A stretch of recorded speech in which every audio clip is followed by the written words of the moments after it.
Okay, it is 8:31, and it is Monday, April the 6th, 2020, and welcome to Constitutional Law. Most of you on this call, in this class, will know me already. I see already familiar names. Um, I see Adam, I see Junior, I see Michelle. I think I know who uh, the other person is. TR Flickstein, I think I know. I think I know all of you guys from my other classes. I have quite a few students in this class that have had me in the associate's program and introduction to corrections, which now is a 5.5 course. No longer it's an 11-week course. Introduction to criminal law, introduction, and then drugs and crime, and then contemporary issues in criminal justice. So welcome back again. Things are really different now. It's really funny now. Our program was already online, and now everybody is trying to get online with all the classes. Even at other schools that they were friends of mine that says, hey man, I don't know how that online thing's gonna work. Well, now guess what? Now they have to call me for advice about how to survive and navigate it. And then we have some professors who were teaching residentially here and are now teaching online. So those of us who are what we call veterans or professionals at it, we will be helping them as well. So yeah, so it's a totally different ball game here now. So all right, so this is going to be different from the 5.5 classes that you had. This is going to be a complete 6-week class. And today I'm going to go over some things and then I'll conclude with something that many of you already know, but I see there's a few people in this class who don't know about me and just learning about me. So I'm going to have to give you that as well. So let's get started with the rules here. And most of you will know already my rules as far as APA and making sure that you follow rubrics. And so I'm going to go ahead and just share my screen. There we go there. And there's that. Let me move this out of the way here. There's my familiar mug that you know. And then my phone number, which everybody should know or come to know. That's the way you can text me. And when you text me, make sure you identify which class that you're in. So I'd say the same thing. Students can feel free to call me, text me, or email me any hour of the day except the 25th hour of the day. And you know I mean it because that's how I roll. Some of you have had an opportunity um, to learn that by being in my classes of the past. And then you know how important rubrics are in my grading. And in this class, it's a little bit different from the grade book rubric that are actually in the grade book because I'm actually going to send you, I have, as a matter of fact, sent you the information on the rubrics that are also on the course homepage. APA, we're not going to have to go over um, all of that. Let's see what he said. Uh, is a live lecture cutting in and out for any of you here? Me with me has been on the WebEx is overloaded. I don't know. I don't know. That's a question. Is everybody hearing me pretty clear?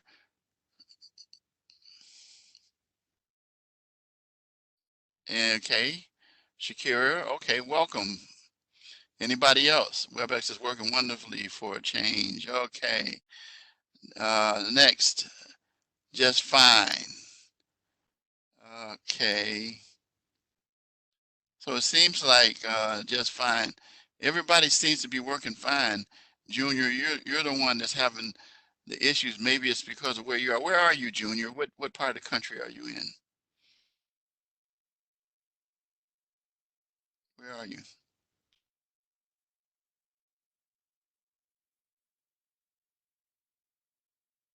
Minneapolis, Minnesota, rather, should I say. Well, you shouldn't be having problems. I don't know what that's all about.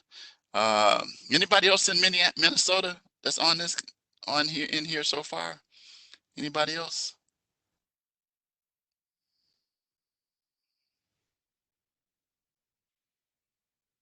Adam, I think did you say you're in Minneapolis too also, right? Or Minnesota, should I say? Oh, you're Wisconsin.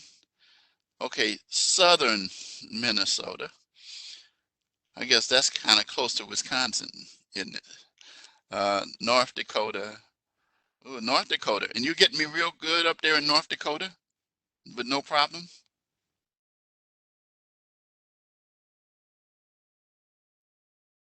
Yep. Okay. I don't know. I don't know what that's all about. So I'm going to, um, for a minute, close that back up. So I'm going to keep on going. Yeah, check your connections and everything and make sure. Sometimes you have to log out and log back in too. That's one of the things that you might have to do in order to do so.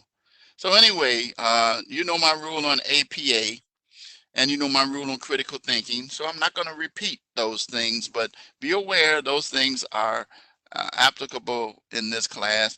You know my requirements as far as doing research. I'm going to be tougher on you now because you're in the bachelor program.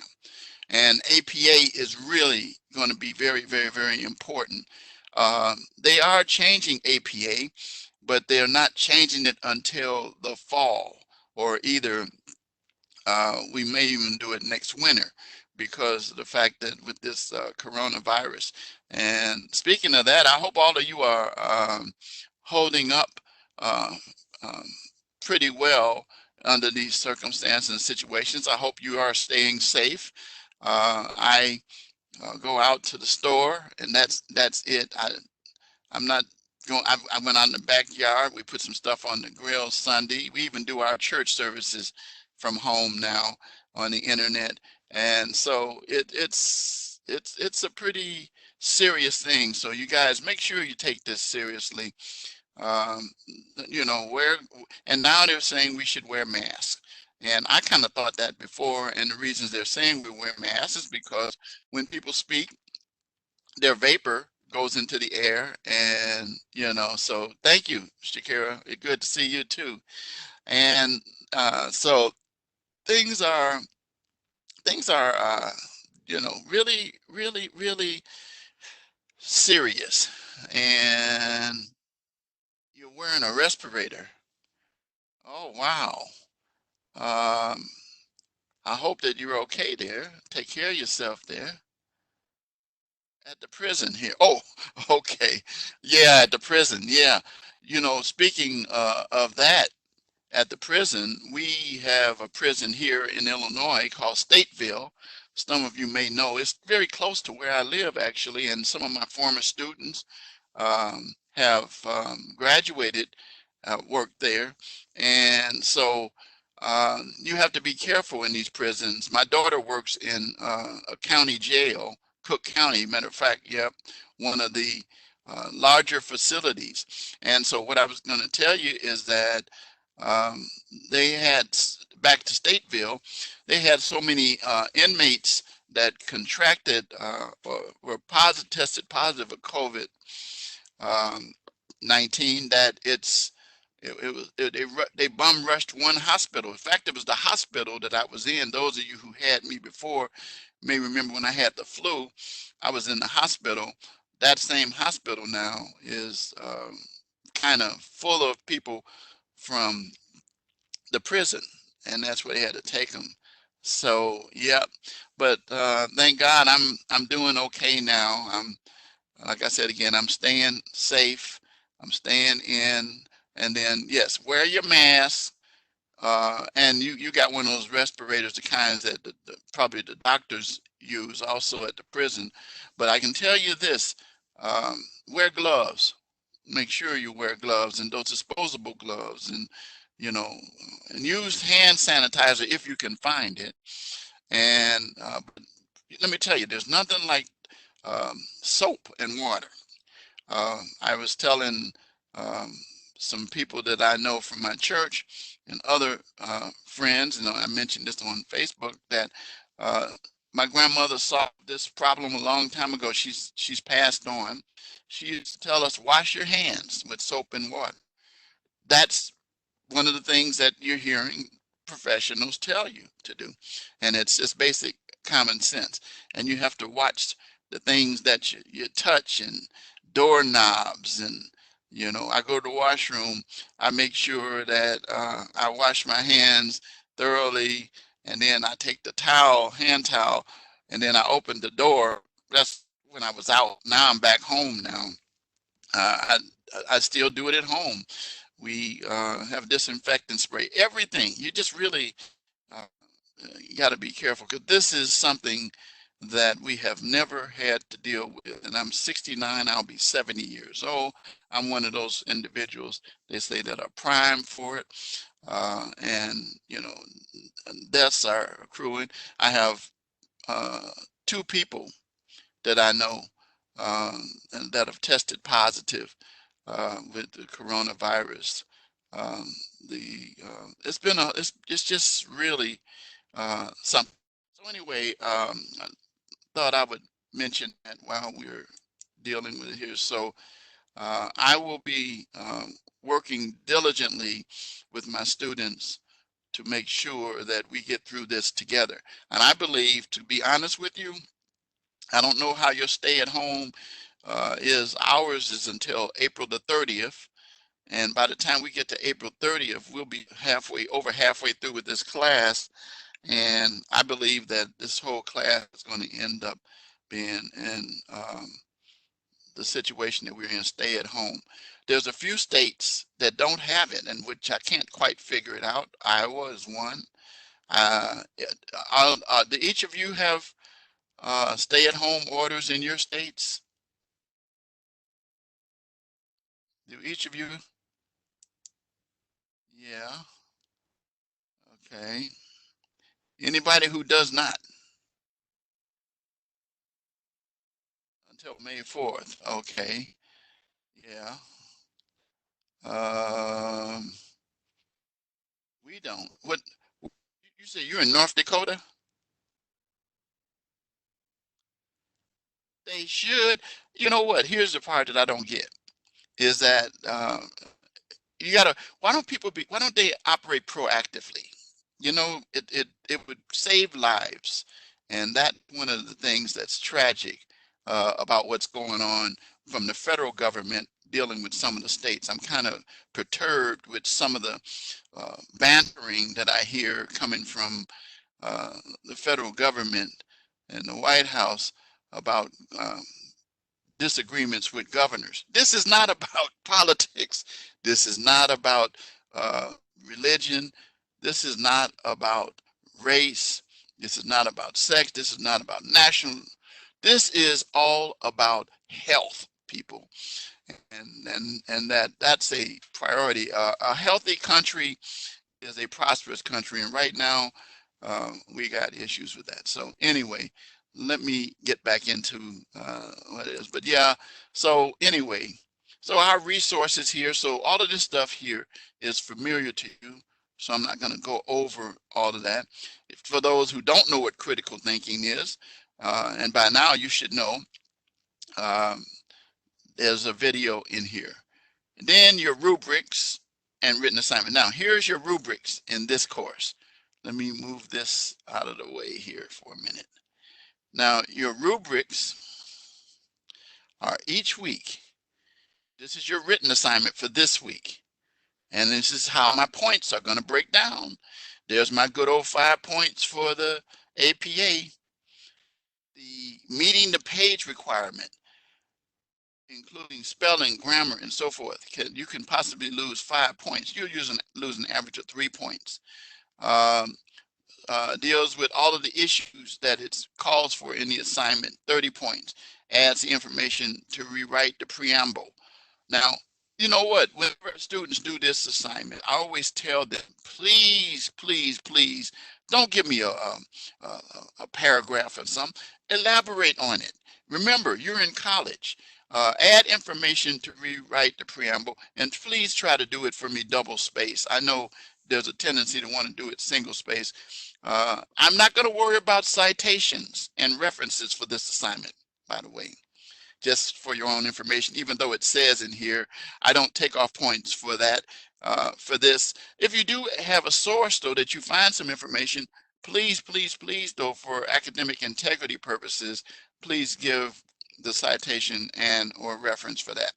So then each week, and each of you should have already gotten this, and you have it. I recommend that you print it up. Then there's a course project that starts next week, and we'll talk about that. All right. So this is the rubric, and it's right here on your course homepage. Good. That's good. And you can use that next to your assignments. I'm telling you, there's no confusion here, and you should be aware. Our live lectures take place, and today goes until like around 10 o'clock because I talk about, my own experience, but I'll give you guys the shortened version in this class. Weeks 2, 3, 4, 5, and 6 will be beginning next Monday, and then we'll go through, and you know the deal on this. All right. So now let's go over on the other side. APA assistance, writing process, academic integrity video. I always like to make sure that we go over that. Okay. Let me copy this. And we're going to go over, and even though you've seen it, I'm still going to put it out there for you. And I'm going to take off my headset so that you can hear it. So get ready.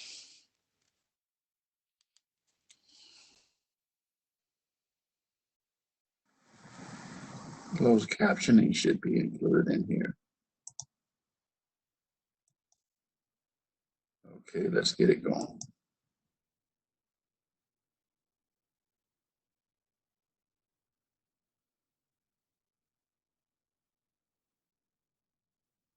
What is academic integrity? Academic integrity is making decisions about everyone that are based on honesty, trust, fairness, responsibility, and respect. This means being honest in everything you do, while respecting your others.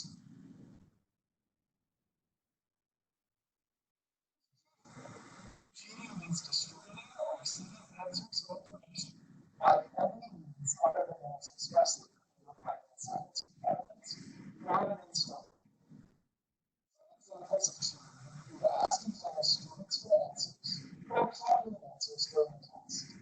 Using notes, devices, and materials during the test as not purchasing papers from websites or other sources. Copying your classmates' work, assisting the classmate with his homework, and other violations as noted in academic integrity policy that can be found in all courses of life.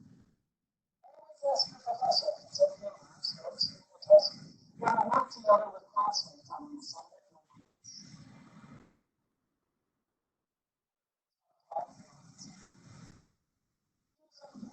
Using another individual's work without giving them credit, or taking another person's work. Examples of plagiarism are trimming in a sentence that someone else wrote. Copying words or ideas from someone else. This is not a circumstance or more circumstance to another person without giving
Okay, and that's that. And you know, you've seen that already, but it's very, very, very important. So you, like I said again, at this particular point, you should totally understand the reason why we operate in this way. And you know, we'll talk about the transferable skills really briefly in this class because of the fact that I've covered them so much in your previous classes. But this video is here for you to look at anytime you get ready. By the way, the gentleman speaking is John Mladic. He's the head of the Library and Learning Center team. I think he's the dean of that. He used to be my dean at the Romeoville campus a few years back. And then the young lady in there, I think I recall, I think he told me is a student. But anyway, these are things that you guys need to be able to be well aware of. Now, make sure you run your papers through Grammarly. You should know by now that each of you have Grammarly accounts. If you don't know where to find them, you know you go to the resources tab right here, and you can go to Grammarly and then click on Grammarly and it tells you how to set up your account. You have a free account by using your Rasmussen email, and make sure that when you do your Grammarly check, you check the box for plagiarism. If you don't check it, you won't see it, and you will get dinged on plagiarism. Uh, and you guys know my policy in terms of that. If you should be aware that I have only been simply preparing you for professionalism and academic integrity, as well as integrity in the workplace as well. That's the way I primarily grade my assignments. I look in terms of how you're doing with those kind of things. And then there's a lot of stuff here on APA as well. And then the transferable skills, which you already are kind of familiar with. As you no, whoops, let me move, I'm trying to move this down. Trying to move, get down.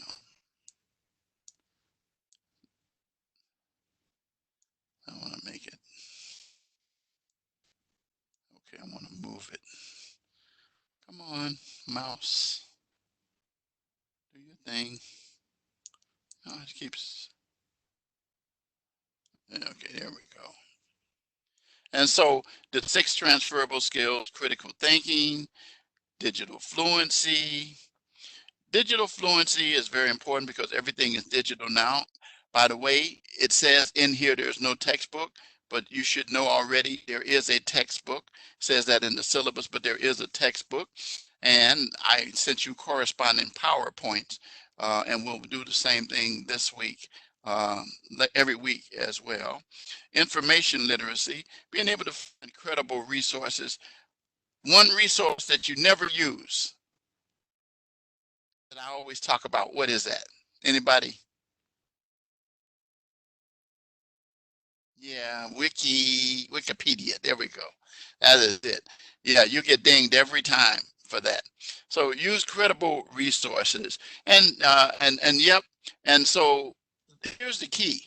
If you use the resources found in the Library and Learning Center as your primary place for research, for information, you will never go wrong because those sources have been vetted already properly and have been deemed to be valid for educational and academic writing. So we got these three. These are your individuals. This is interacting with others, communication. Uh, we dealing with written and oral communication, uh, diversity and teamwork. I love diversity. I like situations where there's people from all backgrounds, all sexes, all national origins, all religious beliefs, all cultures, because that's the way we have to live in this world. And people ought to understand that and be able to respect each other in it. And so I don't have to tell you all the details on that. And that you will find yourself in a situation with me where the way you work with teamwork in this class is primarily kill your video. Beth, you did. Okay. And I like to see all you guys, but what it does is it messes with the bandwidth for the recording and it chops it up. And the other thing is that diversity and teamwork here, you do that primarily with your discussion posts. You will see in this class, I think it's this week that we don't have discussion posts, but we'll see that in a few minutes. But there are some weeks you have 2 discussion posts, and then there are weeks that you have 1. So anyway, that's how you work together with teams here, respecting each other. Ethics and professional responsibility go hand in hand. And as I always say, I produce ethical, professional, and educated criminal justice individuals. And that's my goal. Okay. Now, when you so that's the resources tab there. So you can check that out. Now, I want to go back into the main page. Here we go, back to the course home page. Let's move this back up here. All right. Now, before we get to the Welcome One announcement, you should, before we get to the welcome announcement, you all should be familiar with this by now. It tells about myself, how important it is to pay attention to these highlighted issues throughout the course. And then reminding you that our lectures are every Monday, 8:30 to 9:30, except tonight, which is longer. And, I follow that very clearly. That's one of the things about teaching this class and other bachelor completers. Most of the students already know, so I don't have to spend a whole lot of time like I do with associates. So for this week, Foundations of Constitutional Law, read chapters 1 to 3 of constitutional law. And by now, as I said, you should have the PowerPoints in an email. You should have the additional material to help you as well. And then, as I said earlier, you should have received the rubrics. And you should save those. As one student has said, she's printed them up. That's a good idea. And keep that sheet for the 6 weeks that you're in this class. And so the Constitution and the Supreme Court, we'll kind of like go through that pretty fast tonight. And then this tells you about our lecture. This tells you about, okay, so there is a discussion assignment tonight, exploring judicial review and the important amendment. So there is one this week. It's one week that we don't, I think maybe it's week 6. Anyway, it's one of the weeks that we don't have one. You'll see it based upon the assignments as we go over each week. Finally, the written assignment, the preamble. I already talked about that a few minutes ago. So I don't need to spend much more time on that. And then this tells about our lecture. And then already know, I like you to start strong and finish strong. You'll learn that my motto is adversity is a springboard to success. Most of you already know my motto. You know what it's all about, and we'll kind of touch on that at the end. Okay, let's take a look at the course calendar.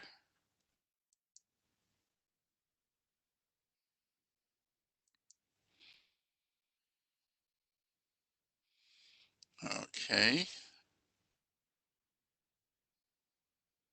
and here it is. Oops, I didn't mean to do that.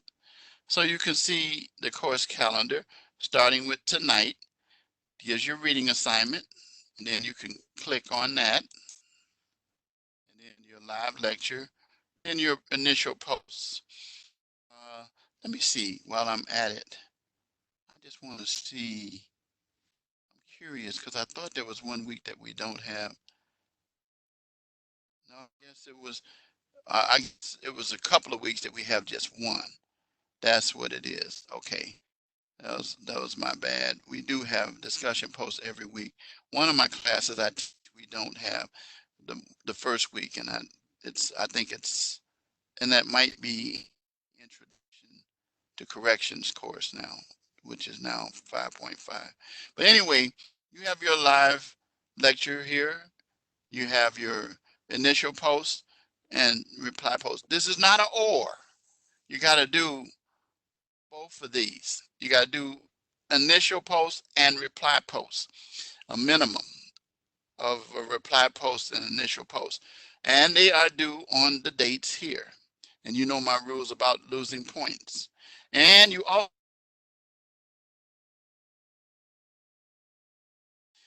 know that if you submit your initial post on the 12th, I don't care how good it is, you're not going to get points.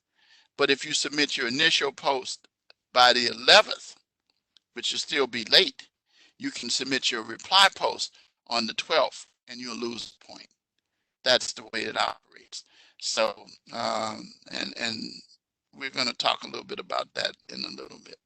So you can go all the way through and you can see how quickly, as I was saying, we're locked in until the 30th. That's the way we are here in Illinois. And May 4th, by the time you get to May 4th, you will be right at the point where we're just about ready to wrap up. Our last Monday live lecture will be the 11th. Classes in on a Sunday, the 17th.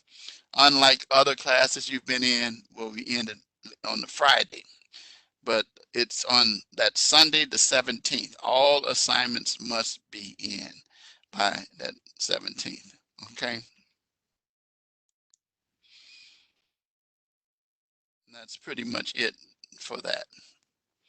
All right. Now let's go back before we get to the chapter.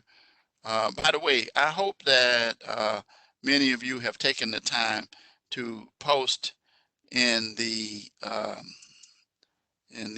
I haven't had a chance to look at it. Okay, good. There's 13. I haven't had a chance to read them yet, and I will start reading them because today is the first day. So I'll respond back to most of you, and most of you I'll just say welcome back or something like that. And then of course, general course question. I'm going to open that up now because anybody can answer or deal with that. Here's the general course question posed by Bethany. And that question is probably recording. Uh, is it required or are they recorded later? Yeah, that's the most commonly asked question. That's because my spouse is currently deployed and sometimes I'm putting the kids to bed. Well, the answer is yes, they are recorded and they will be on the course homepage as well as emailed to you. So uh, I guess the answer, I'll just put a reply is yes. There will be a recording. sent to you each week. There we go. See, now you're getting it in real time, Beth, because you're here. Okay. So anyway, that's the general course questions. And the reason why I put that out there is because anybody can answer these questions for you guys, including myself. So one of your classmates probably could have given you the answer to that question as well. And then, like I said again, so you got your, let's go back here. And then, so you got your discussions. Go back again. General course questions. Go back one more. There we go. And so then you have uh, your people are starting to answer these, and so I'll deal with some of these tonight, and some I'll deal with tomorrow. Okay. So anyway, that's your discussion post. So now let's go to the syllabus, which we go through really quick because it contains language that I've had in other classes. Um, and I don't think, let's see, I don't think, Beth, have you been in any of my classes before? You can type in the chat box, yes or no, I'll see that. Okay, so you're gonna have a chance to learn some stuff about me that your classmates, they could tell you all about me, a lot of them. There's several other people in this class, so at the end of class, you're gonna learn something about me that it devastates people, but that's okay. Those who've been with me understand me after that. And then these are the competencies requirements. Again, it says required textbook resources none. Wrong. Okay. It tells you right here that there's an e-text called constitutional law. And then I sent you the information as far as the PowerPoints and the additional information. All right. Course requirements. So you got readings, discussion assignments, written assignments, your course projects, which we will discuss. There's a midterm and then there's a final exam. All right. And we'll talk about them as we get closer to them. And then it breaks down how many points you get for each of your total. You want to get a total of 1,770 points. And you'll notice that your written assignments and your course projects constitute, along with your discussions, these three right here. But look at exams. It's the difference between an A and a B. Now, you already know this. Some Beth has learned this from me now. Don't ask me how to get a C or below in my class.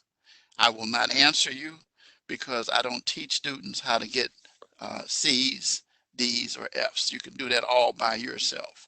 I teach you and help you and will guide you in making sure that you get A's and B's. One of the things, like I said, is that rubric is so important. You'll discover, as I said on the course homepage, that you can text me, call me, email me any hour of the day except the 25th hour of the day. And that's very, very, very true. And I think your classmates would tell you, those of you who are new to my class, they will tell you, they says, he says what he means what he says.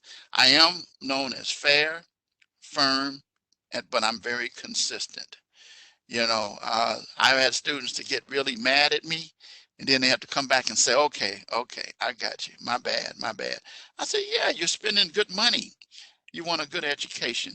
I'm not going to let you skate by here. I don't believe in skating. I don't even skate. Okay. Okay. Winter or summer. So anyway, the point of that is I'm not going to allow that.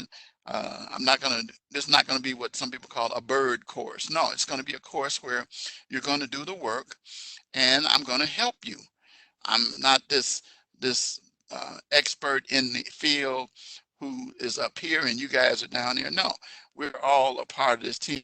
Coach, and you guys are the players. You'll have your respective roles and complete the assignments according to the guidelines and rubrics, and if you don't understand them, holler up, let me up. I will respond back fast. Um, I think everybody in this class knows that I respond back real quick. And then I get to know you as well. Uh, and I get to know students for two reasons. One, if they're really good students, and two, if they're not so good students. But 99.9% of my students are good students. That means that they don't do what I say, they follow the requirements. And incidentally, I don't write the assignments, I just carry them out.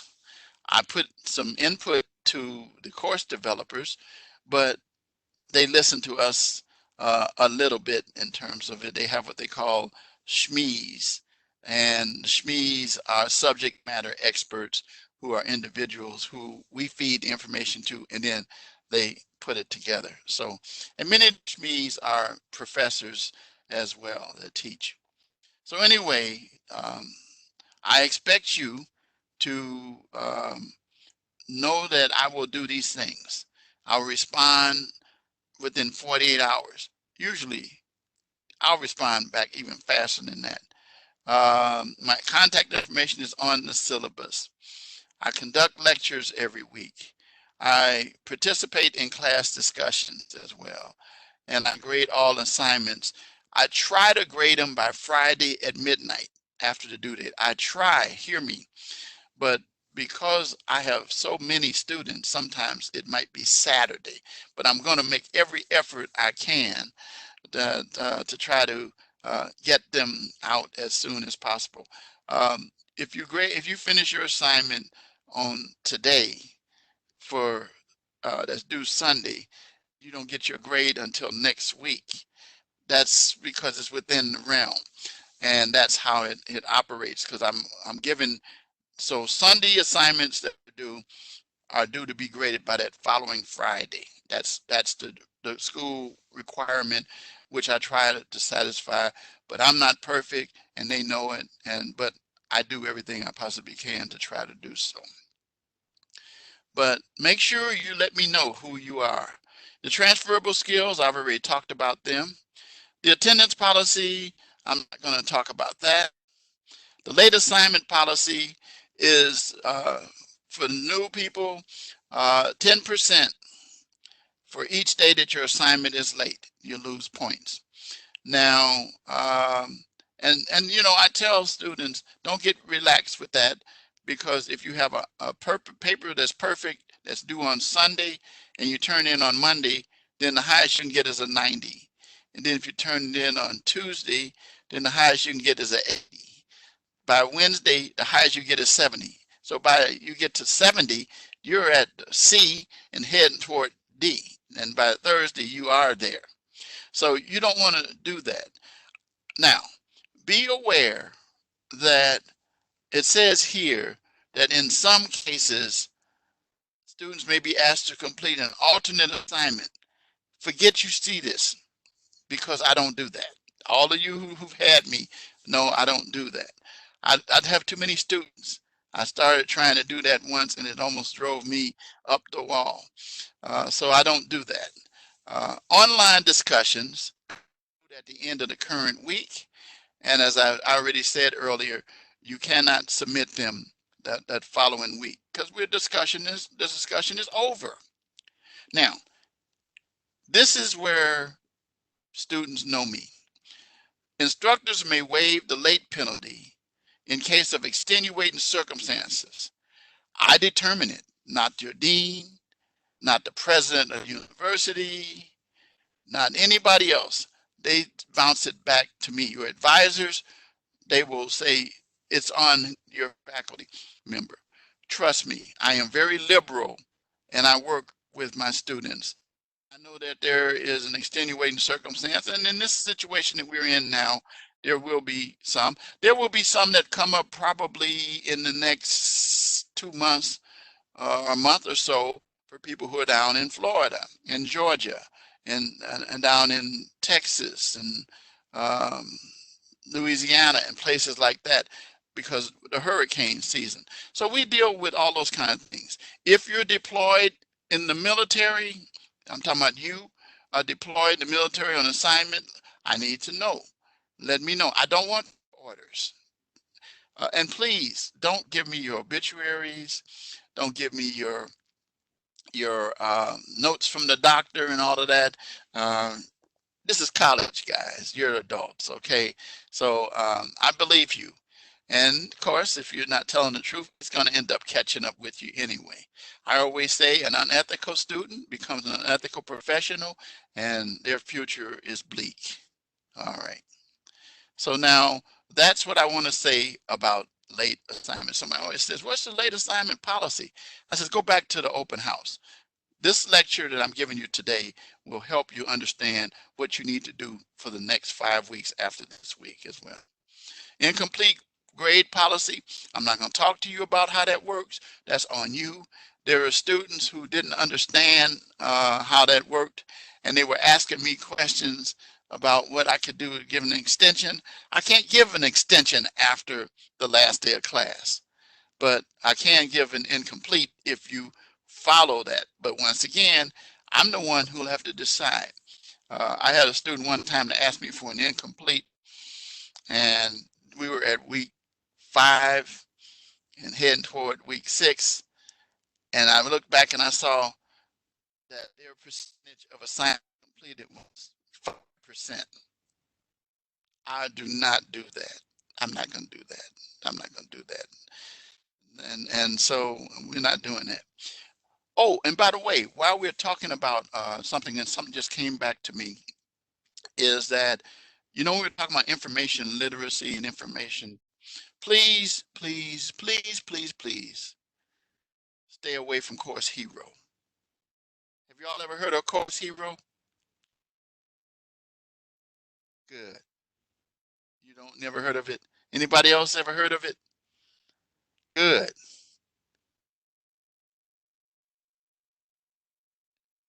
Okay. Course Hero is a paper mill. It's where people go and find papers. And good.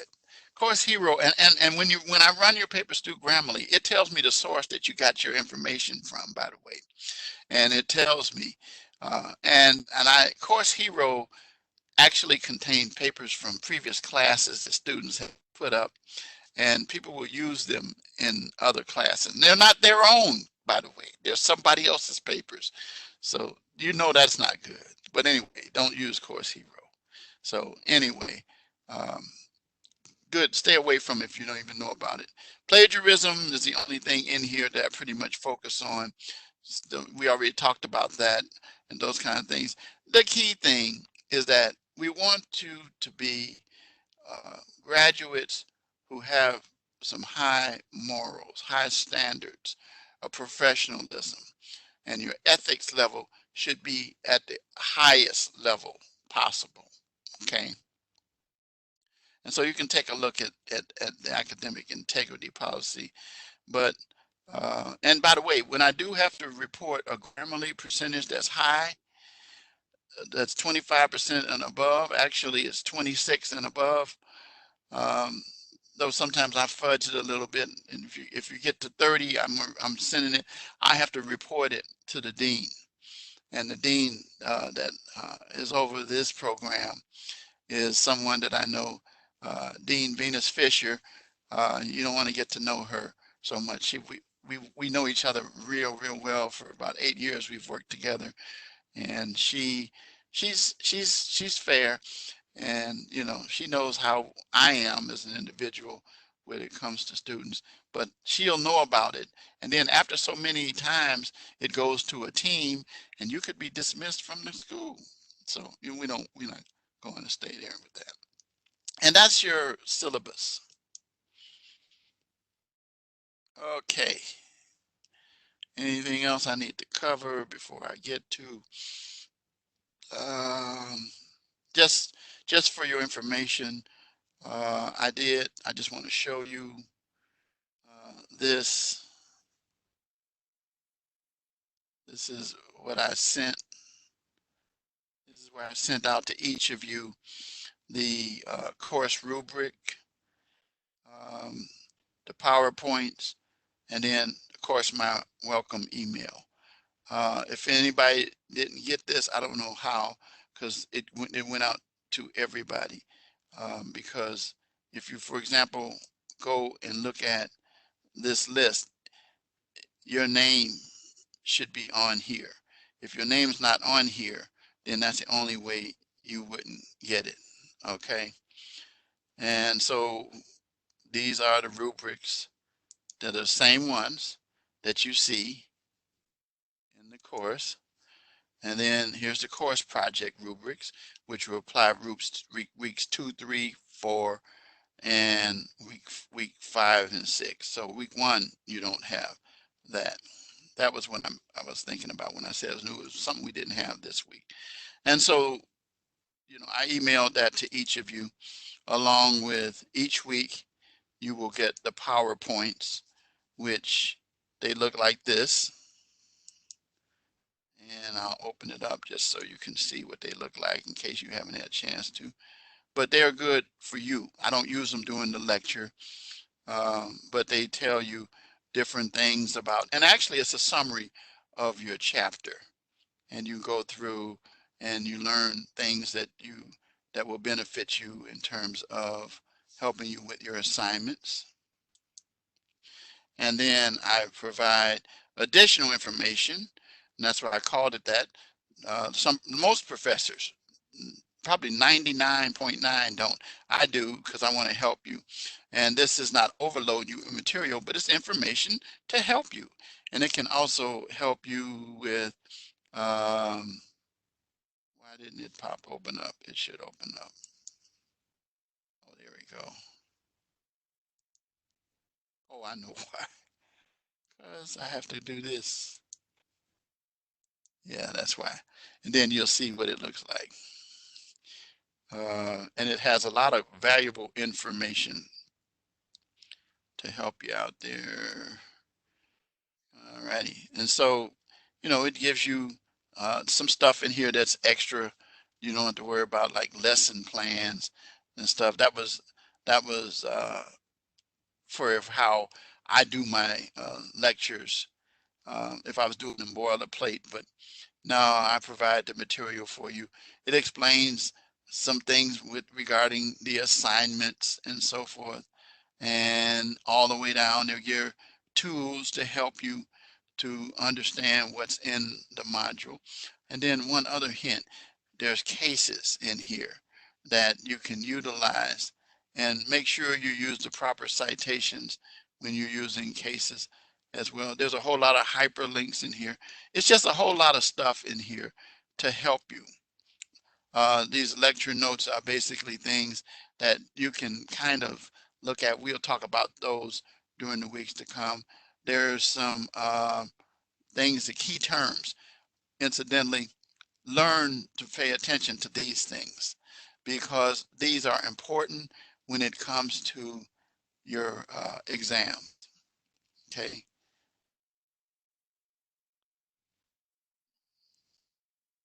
Okay. Some issues relating to discussion questions. Like I say again, don't take your stuff from here, because I'll be able to find it. All right. But anyway, this is information to help you to be able to do it. My goal is to help you guys to be successful. It's a short 6 weeks. It goes by real fast. So week after next, we'll be at midterm already. All right. So let's see. Let's go now into the module. Again, here are the assignments. The preamble, and it tells you what to do. Rewrite the Constitution, adding anything you believe is missing to make it more contemporary and relevant. Like I said, double space it. Make sure it speaks to all possible future times, as the framers didn't when they wrote the current preamble. So you might want to take the current preamble and put it in there, and then show the rewritten version of it under it. Okay. And then again, you can see when it's due, and then your 80 possible points. And you know how your rubric is normally in the other classes. It's not like that here. It's emailed to you, and it's also in there that on the first page. All right. And so you complete that assignment. That is the written assignment for this week. Then your discussion, exploring judicial review, and you're going to answer these questions. And then the other one is the important amendment. What do you think is the most important amendment relating to criminal law? Now, there are some amendments that relate to criminal law. Those of you who took criminal law should know what those amendments are. Probably, what's the most used amendment in criminal law? Anybody remember? You gave fourth, fifth, sixth. Which one though? You gave them all. Okay, not that one. What's the most important one? Yes, that's it, Junior. That's it. No, the sixth too, but no, it's the fourth. It really is the fourth, dealing with search and seizure. Remember, the Sixth Amendment deals with right to counsel and things of that nature. But yeah, the Fourth Amendment, search and seizure, that's your biggest area. So anyway, that was a little biscuit for you there for the day. And then your live lecture, of course, you give your key by Sunday. And then most of you who are here already will be able to give it in a little bit after the lecture is over. Okay. Any questions about the assignments for this week?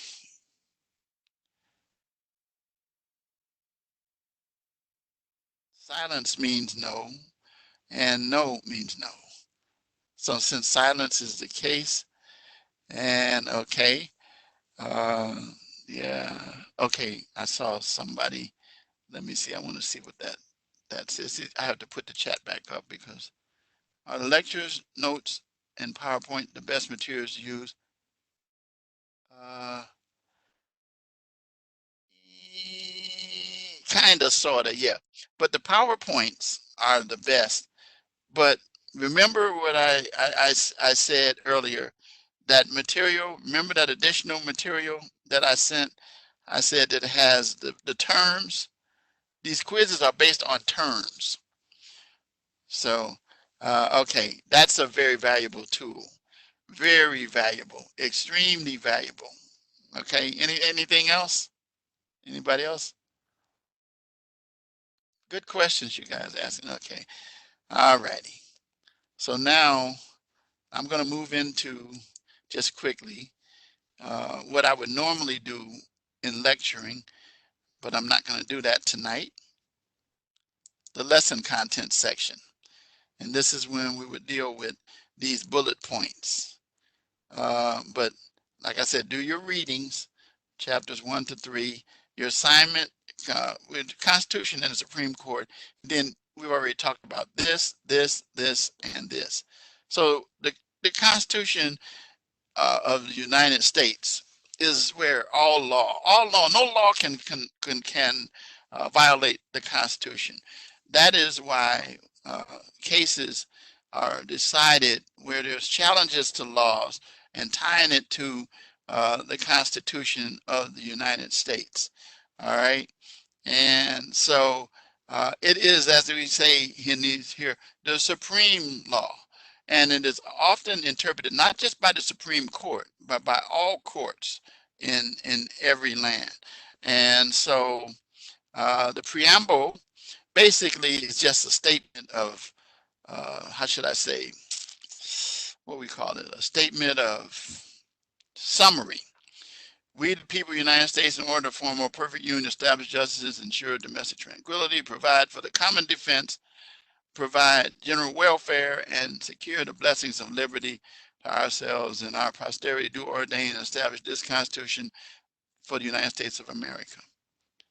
Anybody know what that document, what these statement, that little thing sounds like? Another document that's not law, but you should know about it from history. Anybody know? It's older than both all of us in this room. Anybody? I was a political science major, so I guess it's called the Declaration of Independence. It's kind of this is kind of like born from that document itself. But the Constitution of the United States is what controls our laws and is the foundation for it. And we have the legislative branch, which is Congress. Congress consists of the House and the Senate. Anybody know how many representatives there are in the House?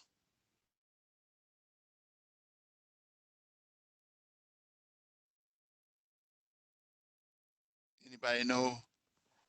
No. How many representatives in the House? The House of Representatives. Yes.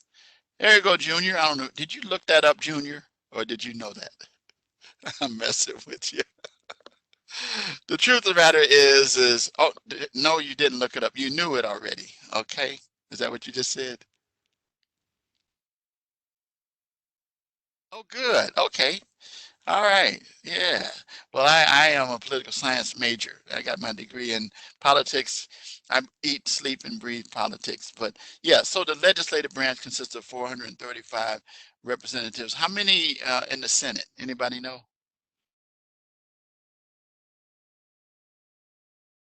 12 was a lot off. Yeah, Junior is 100. You have 100, two for each of our 50 states. And by the way, what's the 50th state of the union? Anybody know? Yeah. Anybody know what the 50th state of the union is? I'm just messing with you on this one.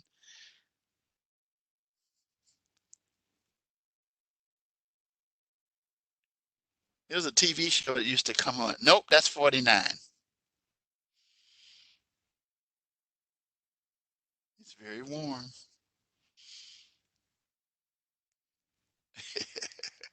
It's a warm. Yes. Hawaii. Do you all remember? It's on now. Don't you remember the series Hawaii Five-O? The detective series on TV? Hawaii Five-O. Yes. And by the way, 5-0 is a double entendre because 5-0 is the 50th state, but it's also a slang term for police. 5-0, 5-0. Anyway, I know that because I represented a lot of gang members and stuff like that as a lawyer. But anyway, so the legislative branch, and what they do is they write the law. The executive branch consists of the president and the cabinet, and also the law enforcement aspects of it. And then the judicial branch, they are the courts. And the United States Supreme Court is the highest. And each jurisdiction has their own levels of this. From the legislative branch, you have the House and the Senate in each state jurisdiction. Executive branch, you have governors and individuals who are serving under them. Judicial branch, you have your Supreme Court in your jurisdiction and so forth. And then these are the amendments. And there it is right there. Fourth, fifth, sixth amendment. Those are the ones. And the eighth also fits within it too. But the fourth, notice, the fourth is the search and seizure one. That's the one you're going to be spending a lot of time. So the Supreme Court has um, uh, some ability to interpret laws. There was a famous Supreme Court case that said the uh, the Supreme Court uh, says what the law is. Does anybody know what that famous case is? Junior, do you know that one? Do you know the name of that case?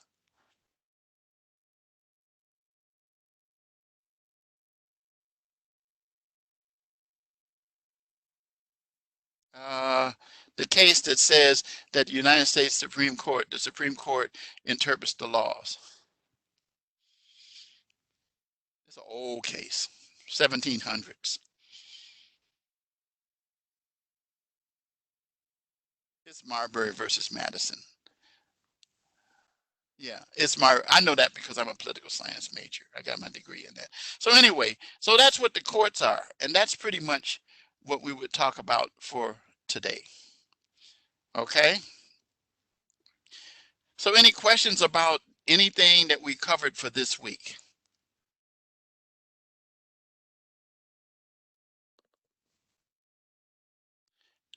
Okay. All right. So now let me go back to my motto that you see on the course homepage that says, adversity is the springboard to success. As many of you already know, I am a person who is compassionate about this area that we work in. And my compassion comes about from when I was a child. My dad, when I was 7 years old, was murdered in front of my face. I have a photographic memory, and I can still remember it like it happened yesterday. And when my dad was murdered by this guy, he did not go to jail. He ended up living in the house with us. It was five girls and myself. I was seven, and the girls were younger. And he ended up beating my mother. He was her boyfriend, by the way. I found out that what happened is that uh, my father confronted the guy Memorial Day of 1957 after we had celebrated the holiday and we had been put to bed that um, my father confronted this man who was a rumor in the house and about my mom and him having an affair, and that's what resulted in my dad's death. But the guy didn't go to jail, and like I said, I lived in home of domestic violence for 5 years after that. The area became pretty rough as well over there, the gangs, and it was all kinds of really bad things that happened there around us. But it was an interesting thing. The two leading gangs, the Viceroys and Cobras, made an agreement that they would not try to recruit me because they knew I had lost my dad. And so anyway, we lived in that house. And I'm telling you guys, the police used to come to my house regularly. My mother used to get beat up so bad that it was ridiculous. She would go get the guy, get him out of jail, bring him back home. So we moved away from that area of Chicago on the west side in 63 and 62, and we moved to an area in Gary, Indiana called Terrytown, really nice community. We rented out our house because it was a two flat to other people. And an aunt came and stayed with us from Michigan, and she carried a gun, and she was kind of like the character Medea that Tyler Perry has created. And this guy didn't do any violent stuff with my mother then. Well, came in 63 around March or something, April. She left to go back home to be with her husband. Well, Memorial Day of 1963, my mother was the last time I saw her alive. She left me in charge of the house.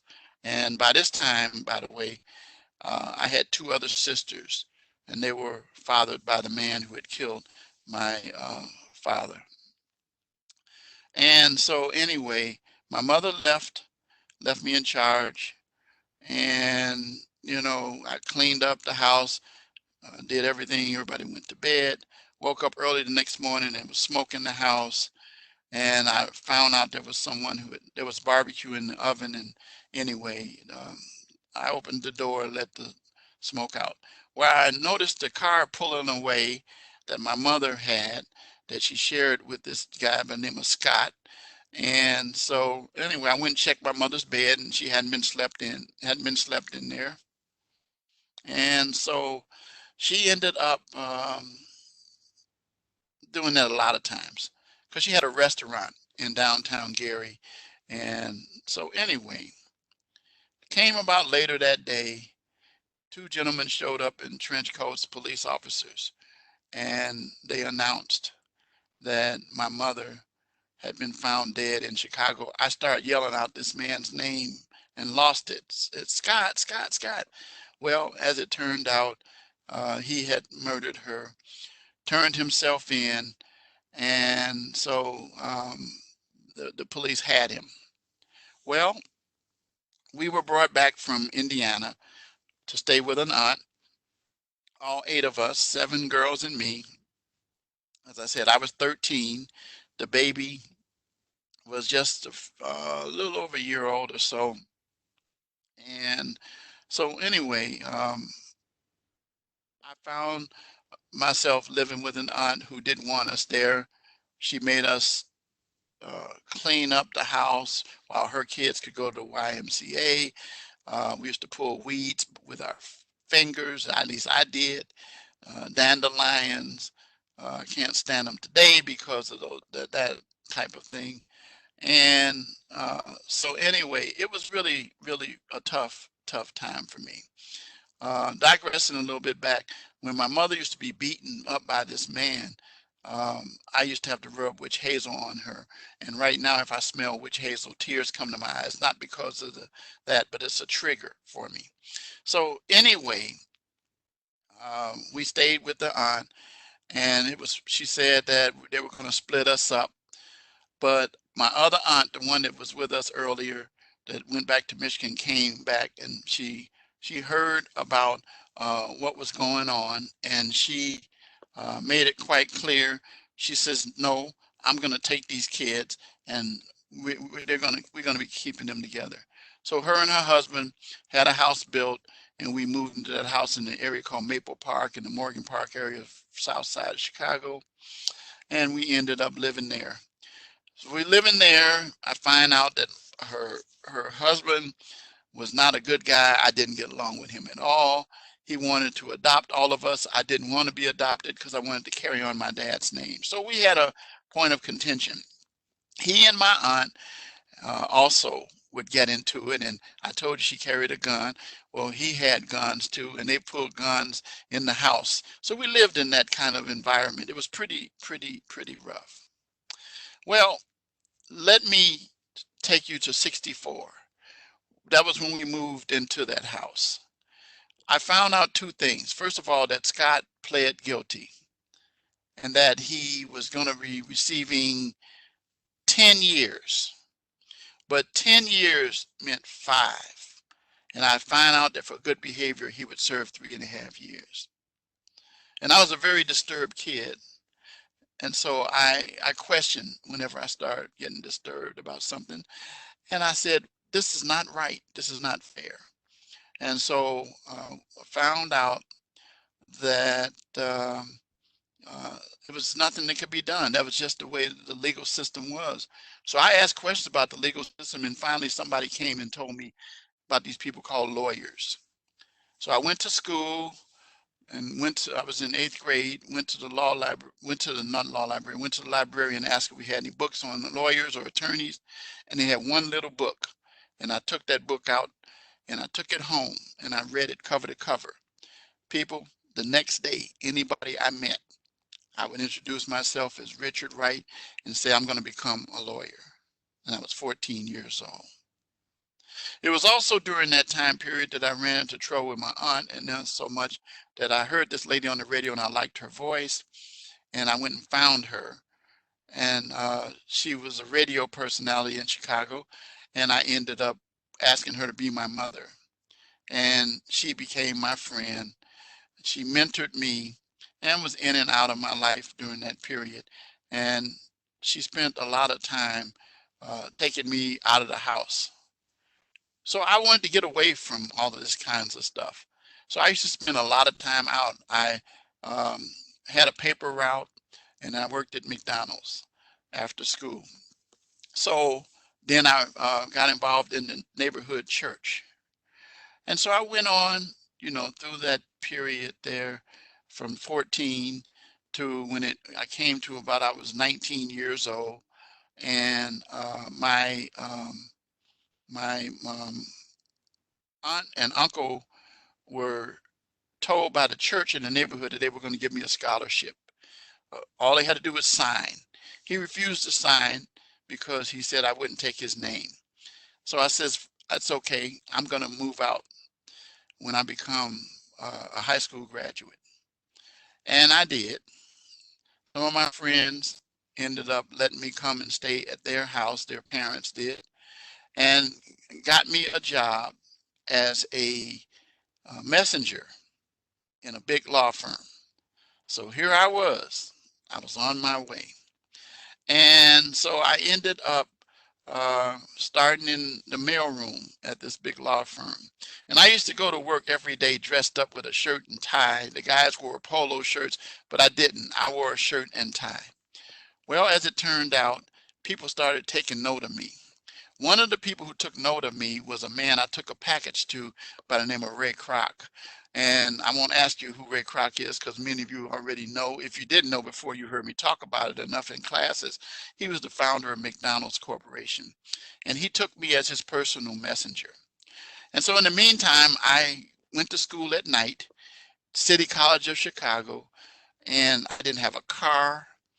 Um, I had books. I mean books. There was no technology around. There were no cell phones around. None of that kind of stuff existed at that time. So I ended up deciding that I would get married because I wanted a family so bad. So I got married in 1970, and the young lady I was dating in high school, she and I got married, and then we both started school. She went to school at what was called Chicago Teachers College, which later became Chicago State University, a state college in Chicago, which exists now in Chicago on the south side. Anyway, I went to school at night and I would get on the bus early in the morning, two buses and an L train to get to work. Had to be at work at 8:30, get off of work at 8:30, at 4:30 rather, and have to be 4 o'clock and then have to be in class by 4:30. I'd run across the loop with these books in my arms. And I did that, guys. I did that Monday through Thursdays and then some Saturday classes. I stayed on the dean's list. I would study on the L train and people would come through there. There would police be chasing people singing conductors, all kind of distractions, but I still studied. And I'd fall asleep at the end of the line. They got to know me, but I still persevered and continued because I knew what I wanted to do. By the way, when I got to the law firm, one of the things I did was anybody I met, including Ray Kroc, I introduced myself as Richard Wright and said I was going to be a lawyer. Well, in the big Jewish law firm, there were no African American attorneys, and I ended up saying I'm going to be an attorney in this law firm one day. Well, as it turned out, um, came around 71, here comes my first child. This is a girl. My second child is a girl, 72. In the meantime, the law firm moved me up from a messenger to a file clerk. And then they moved me up into a law librarian. And then they moved me up to, as a law librarian, they found out I knew how to do legal research that I taught myself on the side. Now, keep in mind, there was no technology now. And I learned how to write memos and briefs, and they made me what they call a law clerk. So I worked that job, and they hired someone to take care of the books in the library, and I was their boss. So I was moving further up. In the meantime, I left the junior college and went to Roosevelt University, where I applied for their political science and minored in business and accounting. And I stayed again on the dean's list and honor roll. I ran into some all kinds of challenges. I wasn't making a whole lot of money. And so you know that during the period, my wife, she was still in school, so she would get little jobs at 7-Eleven and stuff like that. But anyway, the bottom line was it was a challenge in the battle, but I stayed on the dean's list. And so it came to the point around 74, something like that. I took the LSAT, the law school admission test, and I didn't do too well. But I said, I'm going to be a lawyer. Nothing's going to stop me. And I wasn't arrogant I was just confident. And so I found myself in the situation where I had to make a decision about law schools. Now, the tradition was to apply to 3 law schools. I says, I'm applying to one law school and one law school only, and that's Northwestern University School of Law. And that said, everybody said I was setting my standards way too high. Even an aunt, remember the aunt that said that she was going to split us up? Well, she actually told me face to face, you don't have what it takes, you're not going to be able to make it. Stay tuned for this aunt. And so anyway, I found myself in a situation where I don't tell people I'm going to show you. I just show you by doing it. I like what Nike said, just do it. So anyway, I ended up looking at the application for Northwestern University School of Law. And when I looked at that application, it was just, you know, 6 pages, you fill out the information. Well, I said, I want my application to stand out. And I sent a package that was about yay thick. It was a big package. And I sent it by one of the lawyers to the law school, which was in downtown, near downtown Chicago. And the law school had in their catalog that they had for a class of 250 students, they had thousands of people applying for the seats. And it was just a barrage. Well, anyway, the point of the matter is it was heavy competition. But I said, I'm going to get me one of those seats. That's how confident I was. And everybody said I was doing this wrong. Well, the law school saw my package and they reached out to me at my job and asked me if I would come in. They wanted to see who was behind this package. And I went and I sat in the room with 4 people who interviewed me and questioned me about my package, about my life, and about the experiences I had. And they said to me, wow, we're very, very, very excited about a young man like you, but let us adjourn. And they came back, seemed like about an hour, 2 hours, but they were gone for a little while. And they came back and they said to me, they said, we don't make decisions about admitting students based on this kind of process. But we like what we read. We like what you said. You have conviction, compassion. You have um, the capacity to operate under adverse circumstances and succeed. They says, we're going to send you some correspondence in about a couple of weeks or so, and we think you're going to like what you get. Well, that was their informal way of telling me that I was going to be accepted, and I did. I ended up getting into the class of 75 at Northwestern University School of Law. And I was so excited and so happy. And the law firm was excited for me, and I ended up finding myself starting law school in 1975 in August.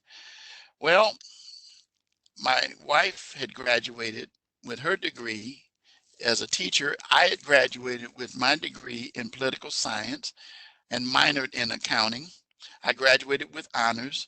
I was enshrined into what's called the Lincoln Academy down in Springfield. Right, even now you can still see my name down there.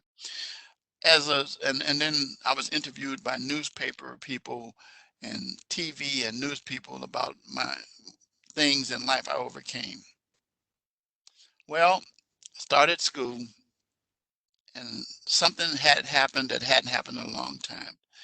My wife at that time, with my 2 kids, she ended up working for the Chicago Public Schools as a teacher, and they went on strike. They had never been on strike before successfully, but they went on strike this time. And when they went on strike, that was our income, because I forgot to tell you that one of the conditions of attending Northwestern was you couldn't work in your first year of law school. So that was our sole income. And so we ended up running out of food. The electricity got turned off. I studied by candlelight. We took the two kids and sent them to their grandmother, my ex-wife's mother's house, and they stayed with them. But we weathered the storm. I reached a point where it became so difficult, and I told one of the professors, her name was Joyce Hughes.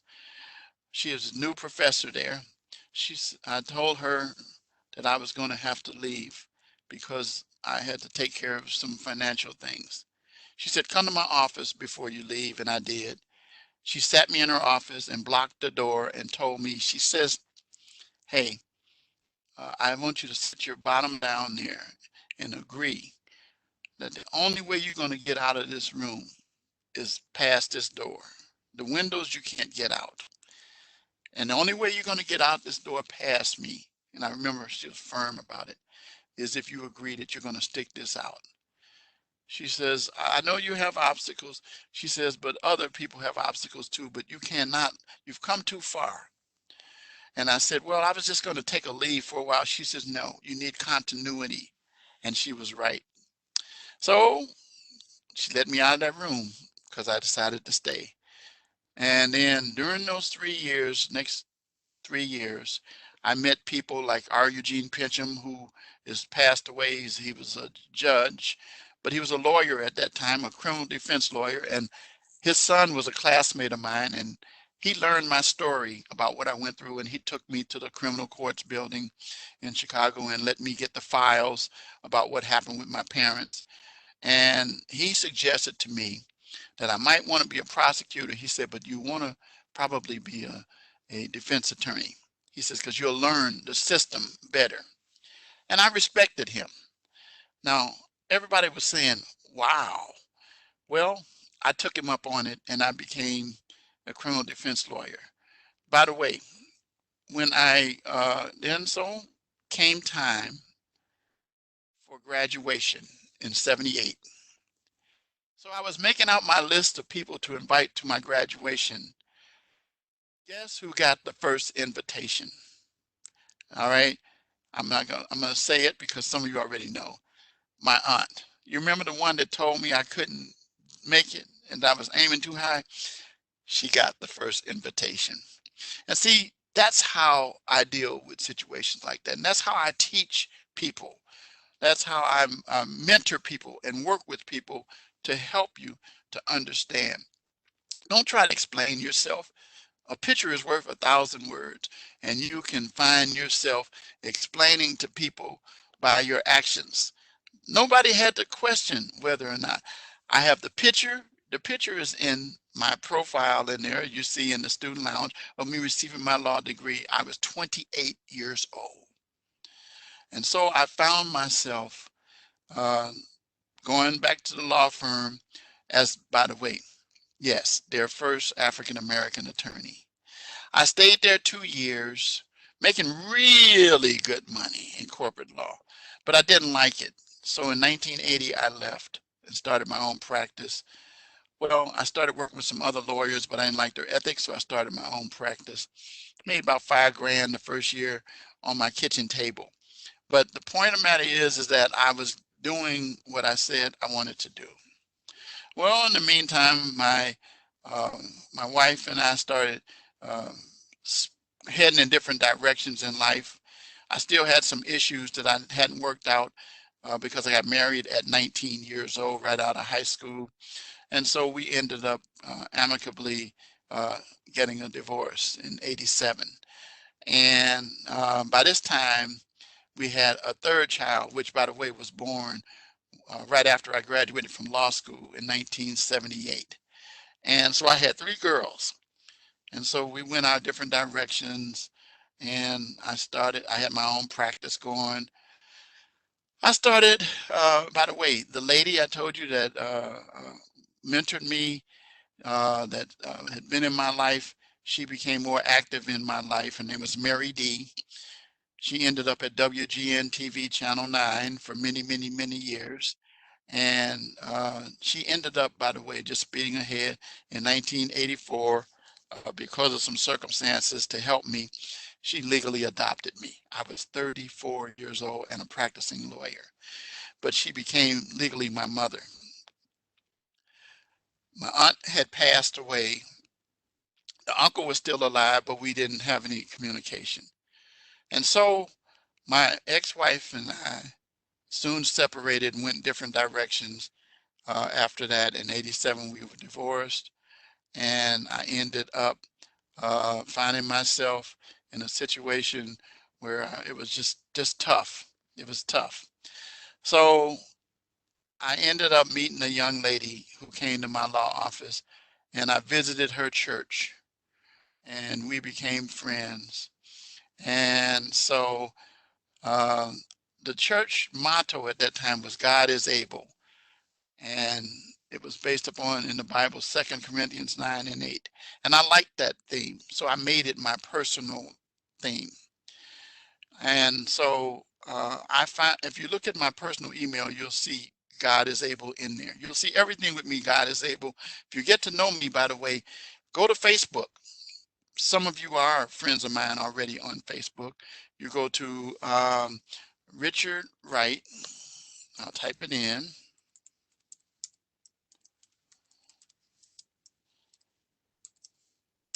And you can find me on Facebook, send me a friend request.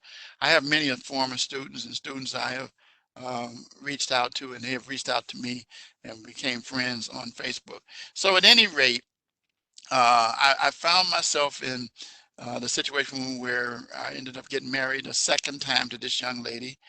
She and I had a little girl. Yes, this little girl. So I had 4 girls. In the meantime, her mother became the village attorney, village president or mayor of a tough town in the south suburb called Ford Heights. She recruited me to be the village attorney. I says, I will be that only on one condition, if I could carry a gun. So you can't carry a gun, only police officers. So I became a part-time police officer.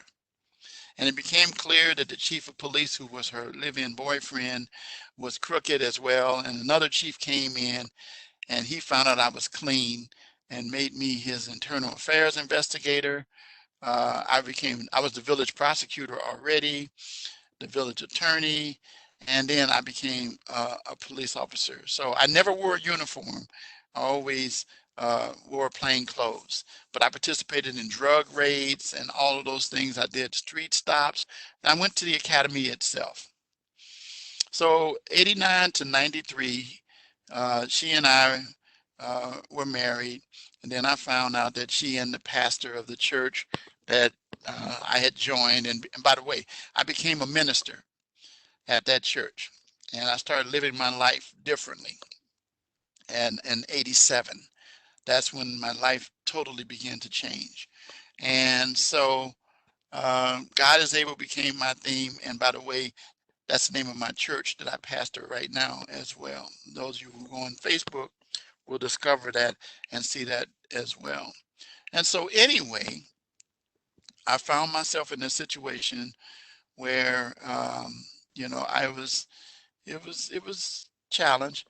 And so I decided that okay, I'm going to slow things down a little bit. I was doing radio. I was on 3 or 4 radio stations with a show called Know Your Rights, which was spelled WRIGHTS. My law office number was 974-4487, which spelled WRIGHTS. And I found myself in that situation. Well, I ended up getting out of that relationship and finished my term as village attorney in 93 and police officer. And so when I found out about what happened in late 93, about my ex-wife and former pastor, we were divorced. And so anyway, I met a young lady and she and I became friends. And then she and I got married July 28th, 1994. Well, at this time I announced and told her, I says that I'm not going to be practicing law much longer. I'm tired. I says I want to move on to other things. So I became um, a person who I announced to my office, my staff that I had, and I had a nice staff, was doing really well, that I was going to be retiring. So, and by the way, when she and I got married, 94, May of 95 came my first male child, my son, who Richard Jr. Yay, I finally got a boy. By the way, my dad's name was Richard, so this was the first time I was back with a Richard again. And so anyway, I found myself in a situation where I told her, I says, I'm going to be weaning myself from law. And I thank you, Junior. And so I found myself in a situation that I um, ran into money problems. But what I did was I started teaching special education, dealing with behavior disorder kids. And I had students that were really challenging all the way up from grammar school up to the high school level. Well, it turns out that it worked. It was worth it because two of my former students who were very incorrigible at that time, I would find out years later in 2014 through Facebook that they had gone on in life. One of them actually, instead of becoming a juvenile delinquent, became a juvenile probation officer because she said she heard my voice all the time, and she believed, even though she didn't acknowledge it, that I was telling her the best for herself. So I continued doing that. And then I went back to school to get a fourth degree because I had gone to seminary 91 to 93 for a Master of Arts in Religion, which I finished everything but one paper. I still owe that paper. That's why it says pending in there. I don't want to go back and get it. I got what I needed to get from there. So I ended up finding myself going back to school, got accepted in 2003 in the MBA program. My kids all kept telling everybody, my dad's in the NBA. I said, no, I'm in the MBA. So University of Illinois, Chicago, and I just to show students the importance of education. And I continued doing that until I was in a car accident and I had to stop. And so I never did go back to finish. But in the meantime, I ran a janitorial company for a company called Service Merchandise, where I was in charge of all of the stores in Illinois. There were 26 for a while. I did closings for title companies. And then finally, by the way, I had after Richard, then there came a daughter, and then there became another son, and then my baby girl in 2008. She is now 11 years old, and I'm 69 years old. She'll be on the 15th of April, 12. So anyway, so I have 11 grandkids, and so at any rate, I found myself in a situation where someone came to me and approached me about this job at this school I'd never heard of called Rasmussen College. And I did my research and I said, I don't know about this school, but I found out that the chairman of the board of directors was the former president of Northwestern University, not the School of Law, but of Northwestern University. That gave instant credibility. So I took a job as an adjunct professor in October 2011, working at Rasmussen College. I ended up finding myself uh, teaching business law, but I let the dean know, not the one you saw in the video, but the one before him, that I was a criminal justice person, and they transferred me to that program. So I stayed there working as a adjunct professor. I needed money, but I still kept doing those real estate closings, traveling all over, going to people's houses, people refinancing their houses. And that's how I lived. And my wife and my four kids now, the ones that she and I have, uh, we had a house and then we sold that house and then we moved and rented two houses. And then we ended up finally getting an apartment. And then in October of this last year, we um, purchased a house, and we are now back in our own home again. And that's where I'm sitting now in my office in the lower level.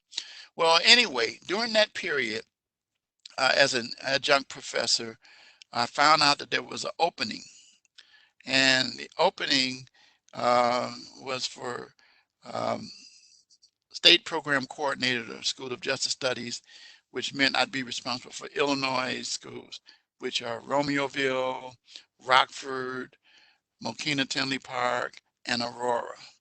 And so I got the job, and I did that, and I started teaching full time 3 classes. Well, they made a change in 2015 and says, guess what? We're going online. And so I ended up studying how to teach online. And I've been teaching online since that time. Well, in 2015, they did away with the state program coordinator position, and I ended up becoming teaching 5 classes in criminal justice. And since that time, I have been working with students who have graduated, students who are my friends on Facebook, students who I have written letters of recommendation. I got a student that just sent me a request today. I'm going to talk to him about it. It's a little slower now because I can't get to the campus to put it on the stationery. So anyway, I like to help my students. And so when you are in my class, I'm here bringing all the experiences that I've had, all the empathy that I have developed in my life. I spread it among my students. And like I said, we don't always agree, but at the end of the day, if you pay attention to what I've shared with you, you understand why I am the way I am. I am firm, fair, and consistent.